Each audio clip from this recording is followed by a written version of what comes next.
Micro Brews, dude.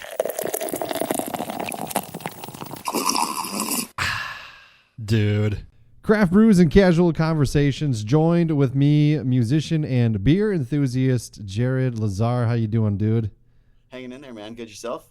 I'm doing just wonderful. Just another day hustling and bustling.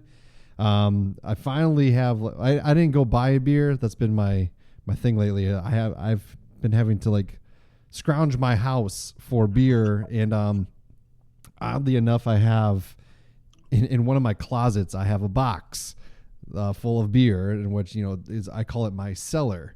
It's really just a closet by my bathroom that holds a box, and I was like, oh, I got some stuff in there, and 'tis kind of the season for the Imperial Stouts.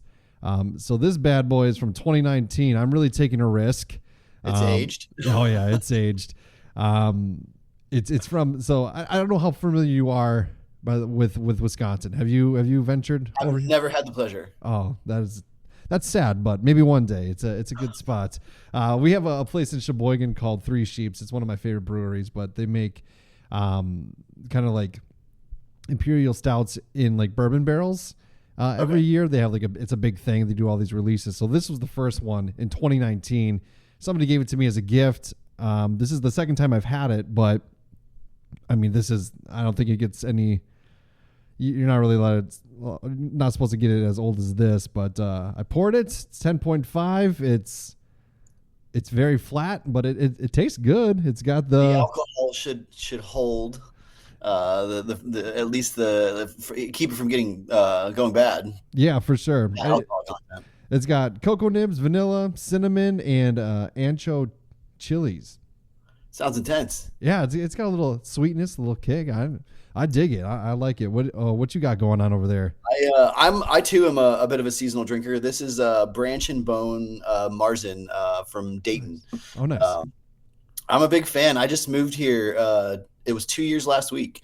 But I'm a big fan of the Southwest Ohio brewery scene. There's a long history of brewing here in Cincinnati and in Dayton. And Branch and Bone is quickly becoming one of my favorites. Oh yeah. And so you're originally from DC, the DC area? I'm actually originally from Ohio. Okay. I grew up in like a farming and manufacturing community in the middle of nowhere in northern Ohio between like Columbus and Sandusky. Okay. But I moved to DC. I met my wife at Ohio State in college, and we moved to DC for her to do a master's, and that was 20 plus years ago. Oh, wow. And so we spent the last 20 years bouncing between DC and London for her job, and just moved back to Ohio. It's just her family. She grew up here in Cincinnati, and wanted to get the kids closer to family. And, the traffic's lighter here. Yeah. People are friendlier here. I can't imagine so you're formerly of the band American Television. Yep. You play guitar, did some backup vocals, from my understanding, and yeah, correct. The when I see like bands are from like Washington D.C. as like their origin, I'm just like, what the hell? Like, what is it like to just live in Washington D.C.? Like, it's got to be a little bizarre, I would think.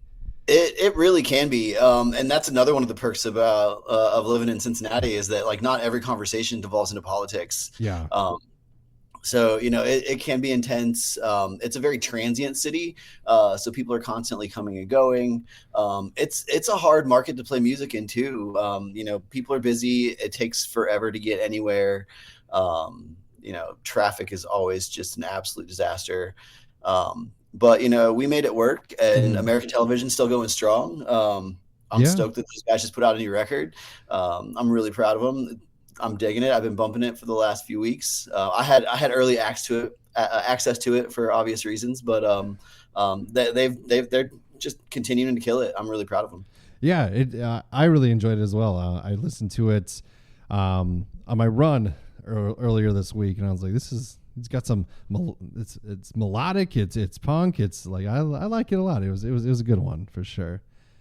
There's definitely a lot of melody going on there, and that's one of the things I always liked about them is like they've always considered themselves like or we've considered ourselves a melodic punk band. So melody was a huge part, and that was one of my biggest contributions, I think, was like, the harmonizing and, the melodic aspect of it. And they've continued down that road. So, yeah. And, I think a lot of people, when they hear of like punk bands, they don't necessarily associate it with melody or anything like that. But like you look at bands like Bad Religion, and like they are like, they're really good at the harmonies, and that's like again, like it doesn't have to sound like shit to be punk. No, like, it doesn't. It's all right to sing harmonies and to know like the notes and everything. I really dig that type of stuff. But I followed you for a little bit now. I know you were familiar with the show from my talk with John Lewis with the Dopamines. Right. Which was awesome. A big dream come true. And then the next time he saw me, I was just fucking obliterated at their show. So, but I was looking at your Instagram and stuff like that. And, like you said, you have kids and you wanted to move them closer to their family. And I'm always kind of interested with that. So I have 3 kids as well. And finding like that balance between kids and passion and like stuff like that is always interesting to me, especially when like talking to people who have kids and are in like something like a band, if a touring band. Was that part of the decision process when it came to like kind of figuring out what you were going to do with music? It's always helped steer the ship for sure. I've never been one to go on tour for like, months at a time. Sure. When I had my first kid, my wife and I always joked, she wears the pants. She's got the big girl job. She's saving the world. Oh, yeah. And we always joked that I would be the one to stay home. And when the time finally came, we had a chat about it, and I had a band at the time that was doing okay. We're not talking about like paying the bills sort of money, but I was having a good time with it. And she's like, well, if you want, you can stay home and you can play music at night. And I thought it sounded like a great idea at the time, until I started coming home at 1 a.m. and getting handoff after she'd already been up for hours. And it was great. I was younger then, and we made it work. And I really appreciated the time, being able to just spend that first year with him, waking up every morning, not having to rush off to work, not dropping him off at the daycare. But then I also realized, I work in the bar business. I have for 2 decades, and I just needed to. I talk to people. I'm chatty. I just need adult interaction. And I had the music, and that was part of it, but I just need that day-to-day kind of getting up and going somewhere. So I got back into the wine business a year later, and I've been kind of doing that ever since, off and on. I've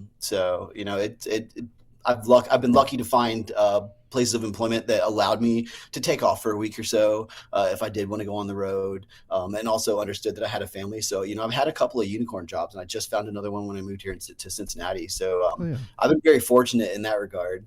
But certainly, I've been able to find a balance. I think that music keeps me sane, and I think it's something I'll always do, and I'm continuing to do.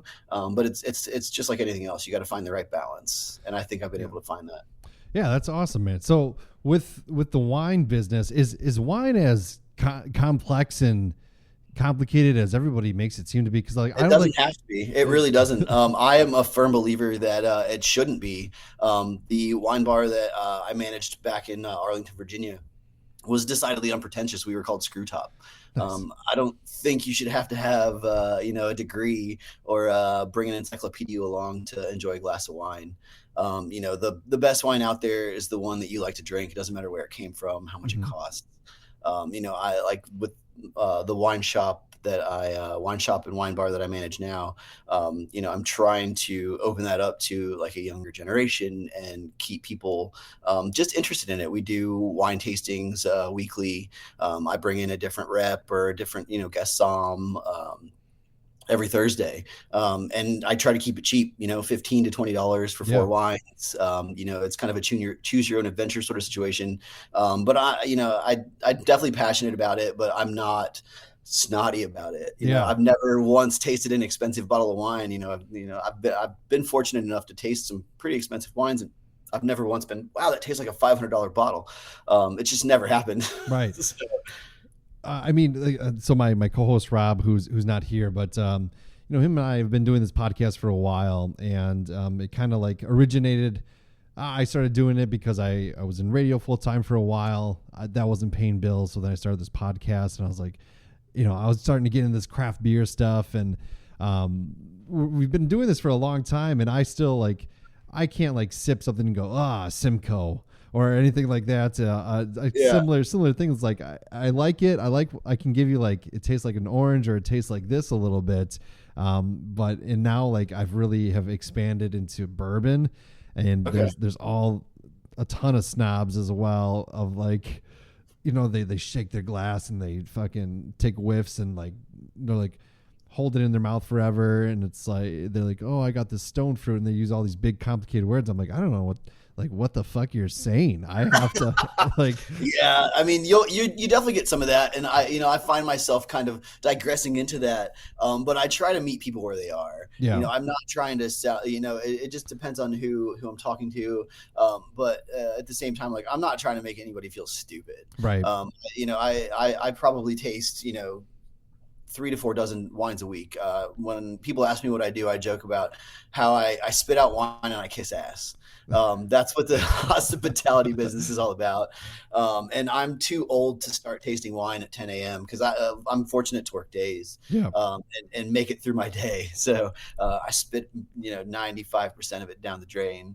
And, you know, so I've been exposed to a lot of it. So I know a lot of those, like the essences and the nuances of certain wines, but, you know, I know enough to get myself in trouble. I'm not an expert by any stretch of the imagination. So that's all right. I mean, it's supposed to be enjoyable. You know, it's not supposed to be rocket science. We're not building rockets here. Right. Yeah. And I actually, I'm going to be working at a brewery part-time soon. So I'm hoping to learn a little bit more because it's something of interest and stuff like that. But, you know, get out there, sling some beers, and hopefully have a good time. And then at least when somebody says I can taste this, I'm like, I know what you're talking about now. And that'll be a little more enjoyable. I mean, it's similar to that, like with like snobby people too. Even like when I first got into like punk music and stuff and started going to these shows, I was just this little kid, and they're like, you know, I was at Riot Fest one time, and I distinctively remember a guy coming up to me and go, where are you from? And I was like, I'm from Wisconsin. And he's like, get off these fucking streets. You're not from, like, I'm just like, okay, man. Like, he's like, you don't know shit about anything. You live in the suburbs. And it's like, I don't live in the suburbs, but who cares if I did? Like, I'm here because I enjoy what's going on, and I enjoy these tunes. And I think that's settled down a little bit for the most part, which is nice. Well, you know, there's gatekeepers in every facet of life. Yeah. But, you know, I think the vast majority of people just want to live and enjoy themselves. You know, I think the punk community as a whole has always been warm and inviting. You always have your outliers and your assholes. But, you know, the older I get and the longer I do this, the smaller the world gets. You know, living in London, you know, I moved to London in 2014, and I was in the country I'd never been. You know, I got off the plane. I'd been to Europe before, but never the UK.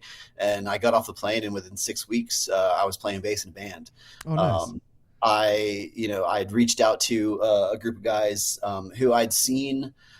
I was looking for a mastering service when I first got there, because I was like, well, you know, I'll get there and I'll just kind of do my own thing. I had a band still back home that I kind of had hopes of, you know, making it work while I was gone, which I think was probably a little far-fetched. But I digress. You know, I just wanted to continue making music, and so I wanted to find someone local that could master it for me. Nice. And I found Daniel Hussein, who had the North London Bomb Factory. He also plays in a band called the Red Dons. Nice. And he had mastered an EP for a band called Paper Jets. And I remembered the album cover because it was like a spoof on the Weezer's Blue album. And so it just kind of stuck in my head. And then a few weeks later, I was kind of surfing Gumtree, which is like their Craigslist for you know, whatever, sure. Looking for bands, and they were looking for a bass player. And I reached out, and I was like, you know what, I'm not going to meet people if I don't try to, you know, integrate myself into society here in London. And so I reached out, and they're like, hey, let's meet for a pint. And we started talking, and the guitar player, Sebi, he played guitar in another band called Zatapex. And he had toured the States a couple of times and come to find out, we had just a bunch of mutual friends Nice.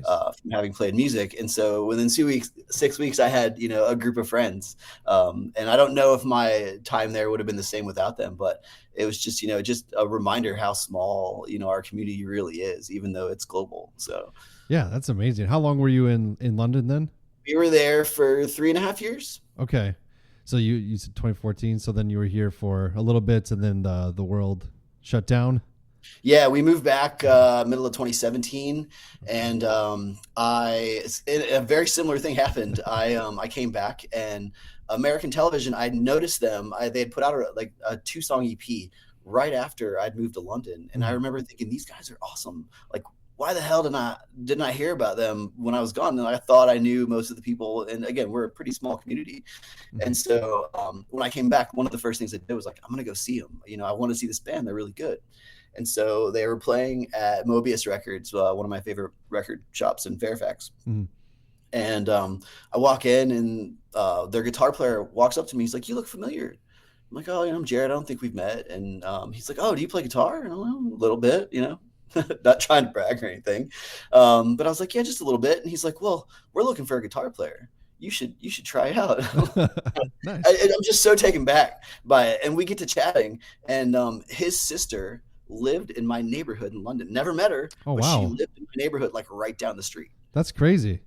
So, I started chatting with him, and they needed a guitar player because he was leaving. He was actually moving to Italy. Okay. And, the rest was history with that band. I was in American television for 5, almost 6 years. Okay. Put out a couple EPs, 2 full-length records. Yeah. And they're my brothers. I love those guys. So yeah, that's awesome. What are you doing with music these days? So I've kind of taken a bit of a step back in the sense that I was trying to get myself settled, buying a house, getting a job, making sure the kids were sorted and settled. But I'm doing a lot of writing. I've been doing a lot of demoing. I've got a dozen songs in different forms of the demo process. And then on top of that, I've been kind of working out a dozen or so acoustic versions of those songs. So my idea is to be able to play different variations of the songs, whether it be by myself or with a full band. Mm-hmm. I had a side project that I started when I lived in London that just started out as me playing acoustic. And when I left London, I'd put out a 5-song EP under the name Rehearted because I felt really uncomfortable just going by my name. Yeah. I felt like I needed a band name, something to hide behind, right? Call it Insecurity or whatever you will. Yeah. But so I put out a 5-song EP, and when I came back, I joined American television and got kind of sidetracked, but then I started playing as Rehearted with a full band. My buddy Chris, who now plays drums in Celebration Summer, we played in a band together called Toy Store Riot before that, and he started playing drums, and then I had a few different guys filling in on bass. My friend Food, I don't know if you know Kill Lincoln. He's the sax player in Kill Lincoln. Nice.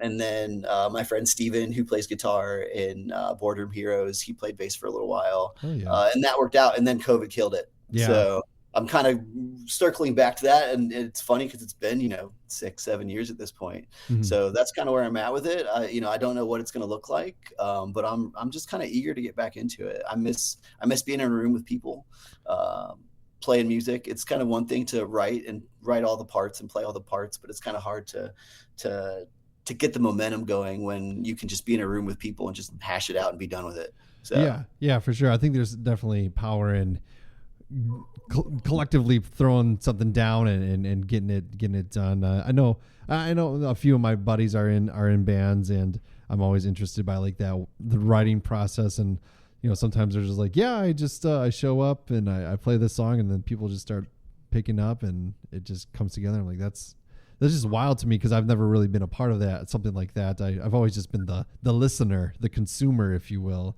And so I like the writing process. I like writing stuff as far as different bits and stuff like that.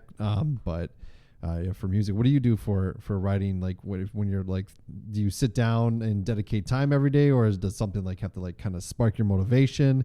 Or it could be any of the above, really. I do try to pick up my guitar, even for just 5 or 10 minutes a day. Most of the time I'll hear something. I'll hear a song and I'll think, oh, well, I like the melody of that, but I would do it this way. Mm-hmm. and it kind of goes from there. Or sometimes, there's those songs that just kind of fall out in 15 minutes. They just kind of materialize. It's like some sort of magic. That doesn't happen very often. But occasionally you get lucky. Other times, you get an idea and it changes over time.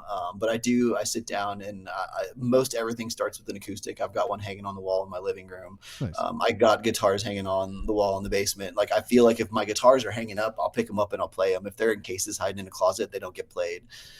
So I try to keep them hanging so that they get love, they get attention, and a lot of times they'll pay me back with some inspiration. Oh yeah. What do your kids think about your music? Have they listened to any of your previous stuff? And they've listened to most of it. Some of it, is not child friendly. Yeah. But most of it is pretty palatable, and so they've definitely heard most of it. They've seen me play in awesome. different iterations.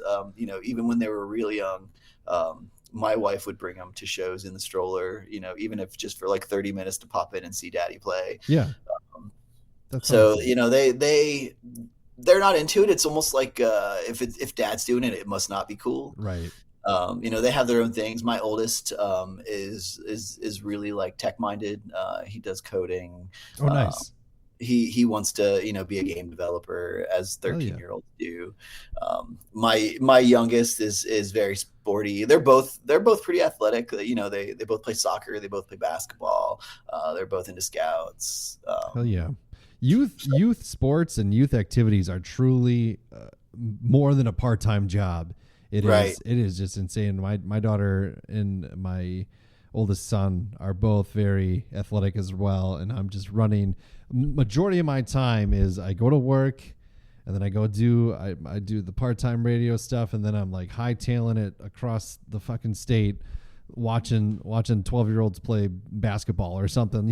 It's just dude, there's no rest for the fucking wicked, especially if they have kids. Right. I mean, I'm out somewhere most nights. It's soccer practice or basketball practice, and trying to juggle work and again music. I'm trying to having just moved to Cincinnati, I'm trying to get out there and be a part of the music community. And it is hard with kids, but at the same time, there's only one way to do it, and that's showing up. So sure. I'm trying to get out to see shows. One of the perks of living in Cincinnati is I do get to see the Dopamines quite often. Yeah. I've been a fan for a really long time. Yeah. So I love that. John's a really good dude. All those guys have been super inviting. I run into Josh all the time. Josh is a cool dude too. He's been on the show too, Josh, a handful of years ago. So he's, right on. Yeah, they're cool guys. All really good dudes.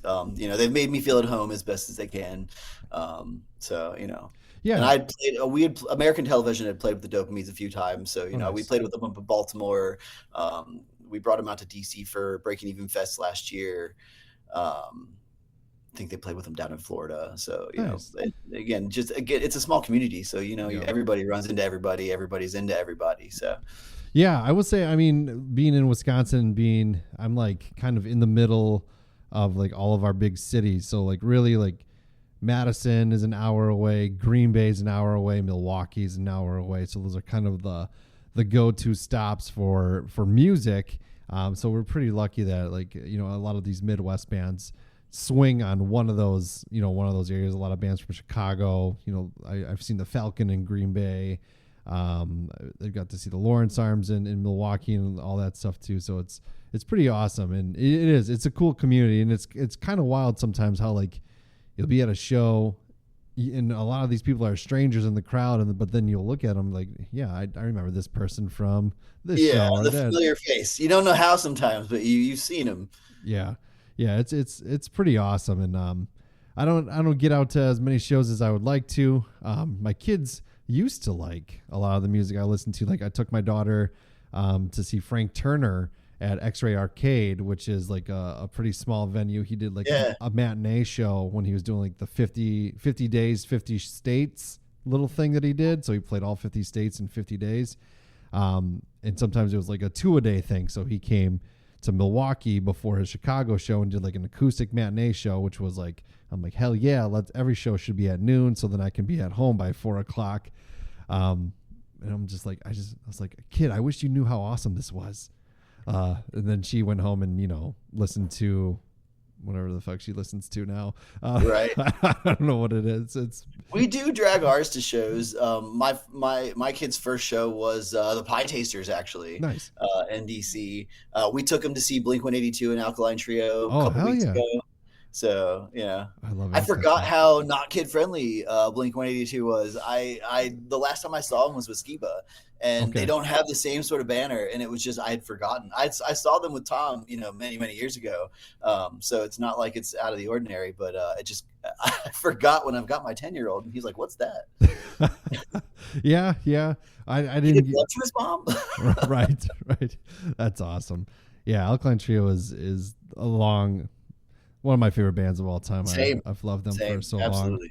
long. I've seen Skiba do acoustic shows. We saw Matt Skiba and the Secrets in Chicago. So it was like, Oh hell yeah! yeah, they're a lot of fun. It's but the older I get, the less opportunities I get. And my wife, she doesn't really like a lot of the music I listen to. So she comes to the shows. She likes the Menzingers and stuff. So she'll like dig that when we go to see them. But she'll come to the shows reluctantly, and then I get grief of like, you don't go to these shows that I like, and I'm like, they're a lot more expensive, but we're gonna go see Machine Gun Kelly in December, and I'm like, I'm not looking forward to it. I really don't. He's not for me, but I'm going. I don't hate it. My wife's actually into Machine Gun Kelly as well, and we go to shows together pretty regularly. She's a big Taylor Swift fan. My first show in Cincinnati was at Great American Ballpark to see Taylor Swift. Nice. And I would definitely go see Machine Gun Kelly with her. I can appreciate musicianship for musicianship's sake. Mm-hmm.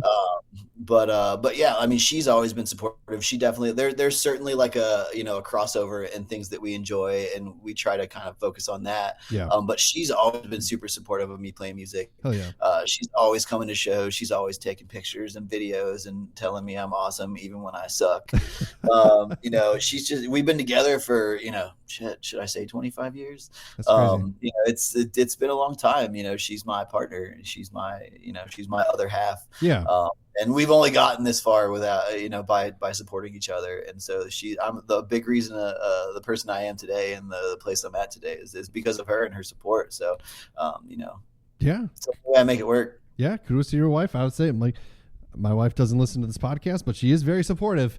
I will say that, she really, she allows me to also change careers and chase dreams and all that while she, takes care of the brunt of the work. I mean, I've gotten 2 master's degrees since I've been with her, and like she's supported me through that, supported me through like making some drastic changes in the work life, and so thank God we have wonderful ladies and wonderful partners in our lives. Otherwise, cheers to that. Yeah, hell yeah, I'd be face down in a gutter somewhere probably. Right? So, I'd be dead. Absolutely dead.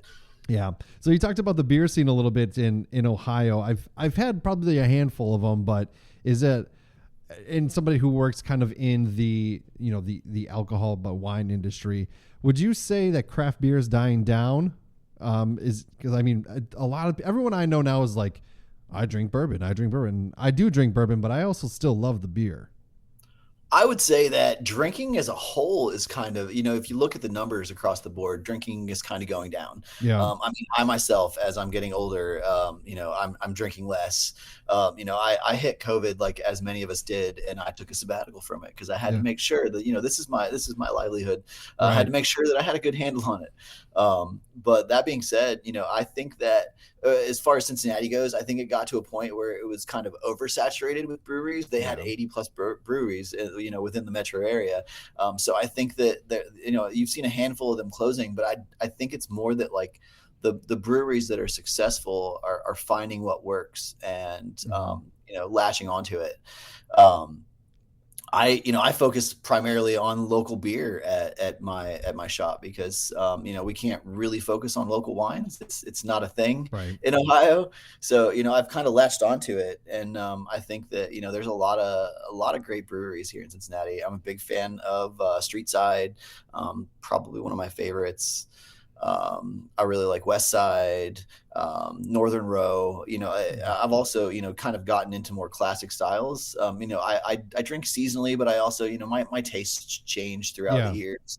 I'm more into lagers and pilsners now. I went through the IPA phase. Yeah. When I moved to London, they were going through a big craft beer boom. When I got there, it was kind of just Brewdog, and then Beavertown popped up, and Cloudwater and Colonel and all these other huge, craft breweries, and you go out in London and you get a pint of beer and it's damn near 22 ounces. And you go out to the pub and you have 5 or 6 of those and they're like 7%, and then thank God I didn't drive anywhere. So I've kind of come full circle with it, and I like to have a couple of beers, and with all the wine that I spit out during the week, I'd much rather have a couple beers when I'm at home watching a movie with the wife, or when I'm out watching a show. So yeah, I really, I kind of in a similar boat. I definitely, I drink more at home rather than like going out. The occasional show, I don't even like to drink too much at shows, but at that dopamine show, I was with 2 friends that I never get to see, and I'm just like, I'm fucking and then like when in Rome. Yeah, we were hanging out with John a little bit, so I'm like, I gotta get John a beer, like we gotta doing all that. So it was fun. But I've noticed too, like if I have 4 beers, so I can, the cutoff is 3, but at 4 I lose sleep. Like I cannot sleep and it's so bizarre. I'll fall asleep and then I'll wake up and then I'm like, I can't fall back asleep. It's a thing. It really is. You wake up at 3 a.m. and you're kind of sweaty and you kind of roll around and you can't go back to sleep. Yeah, I get it. And I'm like, I only had 4 Miller Lights. What's wrong with me? But you're not 20 anymore. No, man. Yeah, it's the older I get, but yeah, there's I still enjoy it. I like the social aspect of it, but I also like throwing on a movie or a football game and sipping it a little bit. I will say, Wisconsin being probably the it is the drunkest state in the country. They release the map every year, and every year our colors don't change. We're very intoxicated, which I don't know. I don't know if it's a badge of honor or if it's an embarrassment. It's like Wisconsin sober, right? Like you only drink beer? Yeah, something like that. Yeah. It's but we have Door County, which is pretty big in the wine industry. I think a lot of wine, like Door Peninsula and stuff. They make the wine, the cherry wine is a big thing up there, which is good. So if you ever I don't know where you get your wines from, but look for Door County, Wisconsin. Well, it might be worth a trip at the very least. I'm always looking for an excuse to travel. So I've yet to be to Wisconsin, so I need to change that. Yeah, Wisconsin is a good place. Door County is kind of like northern Wisconsin. It's like in the little arm of the mitten, the little thumb, if you will. But it's very touristy. But they have distilleries, they have breweries, they have wineries, and plenty of good food. So you can definitely indulge a little bit and enjoy it. But Wisconsin is a beautiful place. I would Milwaukee, if you can get there, or Madison, you're golden if you get to one of those places, because it's probably similar to Cincinnati in some regard. The world's pretty flat. Yeah. Yeah, you're right. I bet your cheese is better though. Yeah, we do. God, we have. Do they sell like cheese curds at restaurants in Cincinnati and in Ohio? They do, but they don't. They're not the same. Yeah, from what I understand, they probably aren't. Yeah. We have the non-deep fried kind that squeak when you eat them, and then we have the deep fried kind, which are delicious. But we have clogged arteries. We're drunk, and occasionally one of our teams might win a championship or something like that. Well, in that way, we're one and the same. Yeah. So we have Jetta and Skyline, and I will keep my opinions of those things to myself. I did grow up with Bucyrus Bratwurst. There may be a point of contention here as well, because we claim in my hometown of Bucyrus that we are the Bratwurst capital of America. Oh, but I hear that there's a place in Wisconsin that also claims the same. That would probably be Johnsonville, which I think they're one of like the largest brat manufacturers in probably the world. They're pretty good, pretty solid. Um, I actually went to, I like no, I've met. I went to school with the owner's stepdaughter or something like that, and I'm like, they had like a movie theater in their house. I was like, that's awesome. All for brats. Thank God for brats, I guess. I mean, they go so well with beer. Hell yeah, man. They're so good. They go well. They're good for breakfast, lunch, dinner. I love them. I'm a freak. I eat them. I'll grill them the next day. I don't even heat it up. I eat it cold. It's like they're delicious still. Sausage makes the world go round. It sure does, man. Well, Jerred, I appreciate you coming on here. How can people follow you, and if kind of check out your music and see what's going on in your world? You find me on Instagram. Jerred Lazar is my handle. I probably going to get back into Rehearted. Is going to be probably where you'll find my new stuff. It's probably going to be coming out soon. I've been really just kind of like motivated to be productive. And I've not played a show in Cincinnati.